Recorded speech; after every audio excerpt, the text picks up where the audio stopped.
I'm Reverend Dr. Sivin Kit, originally from Malaysia, and currently I'm serving with the Lutheran World Federation as the Director for Theology, Mission, and Justice.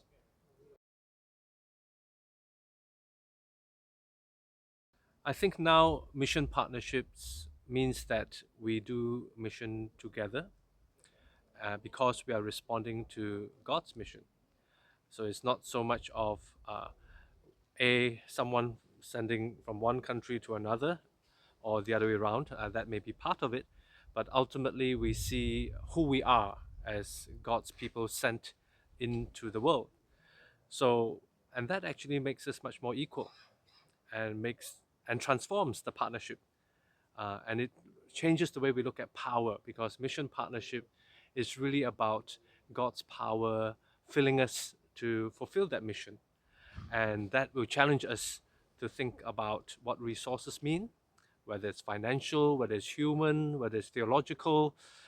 It really encourages us to have a new imagination uh, of doing mission together.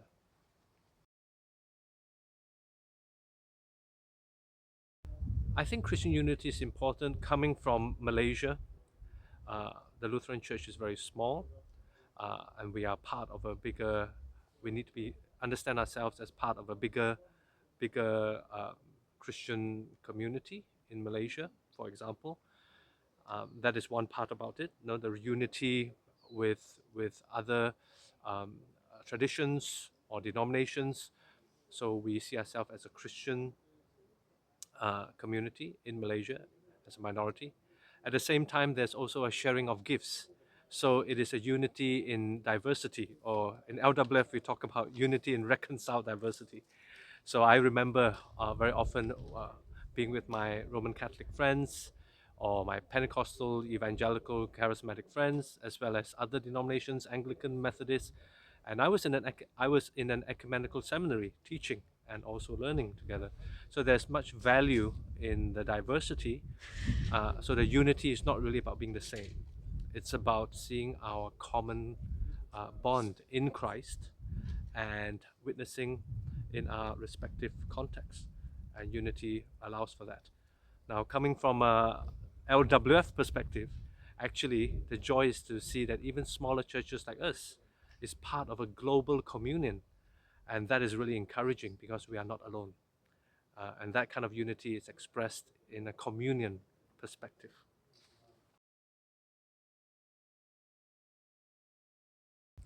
I was really inspired by a comment yesterday when the question was about what we should do. And then we were reminded it's important to think about who we are. And I think as a Lutheran, I think that's a gift that we are reminded we are saved by grace. We are liberated by God's grace. And who are we? We are people with freedom, and we are not weighed down. We are liberated. We are freed by God, and that is very inspiring, very energizing. Of course, with that ongoing learning of our identity, and then we look around and we see, okay, there's a lot of brokenness, there's a lot of listening that needs to be done, and a lot of solidarity, empathy.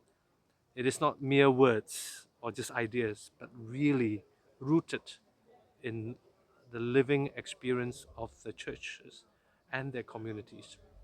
And in this consultation, I had such, I'm so grateful to have these conversations, whether it's with someone from Mongolia to Ethiopia to Colombia, the Holy Land, I mean, all sorts of different places. We can listen and hear the specific challenges of each church and how they respond. It gives us ideas as well how we can support it globally as well as locally. So a lot of listening, I think, is needed, and learning from each other to face these challenges because it's too big. There's so many crises at the same time, whether it's conflict, changes, or the climate emergency. There's a lot of uh, you might really feel quite powerless. But I guess that's what hope in Christ means that it is trust and hope in God to empower us to face these challenges. So that's more of the inspirational part. There's a lot more you can say because it requires a lot of deep thinking, theological thinking, analysis, strategic thinking, uh, reimagining new ways of doing ministry and being inspired by young people, women, people who are differently abled. There's so much we can learn from each other, and I think that's what will help us to face these challenges.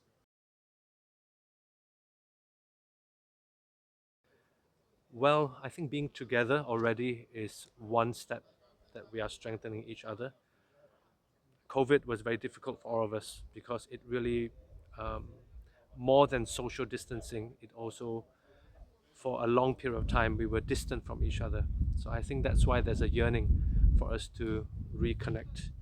And I think one of them is to be reconnected and also be respectful too, because when we reconnect, when we're honestly sharing, suddenly we realize that, okay, we may not agree on this or that, or we understand some concepts differently. We use words that may be more meaningful for us, maybe less for others, and so on. But at the same time, we realize that our bond together is a deeply spiritual one. Um, and I think that's part of it. And then the other one is that, okay, where are we going together? And having a common direction, even though how we get there might be slightly different, is really one way that it can be strengthened. And there's a lot of conversations that need to happen. And maybe there's also a part where we need to give ourselves some grace when we make mistakes. How can we correct them? How can we learn from the past and learn from our present? And then we can head to the future. So, these conversations about power dynamics, I think it's really important because I look forward to to see many of our brothers and sisters from the Global South, for example, share, and our brothers and sisters from all churches from the North would say, yes, I can learn too. And it's a two-way or three-way or four-way. Let's see, there's so many dimensions to this. So, yeah, again, this is only a snapshot. There's always more than can be said. But maybe what we need to do is just do it together and learn in the coming days.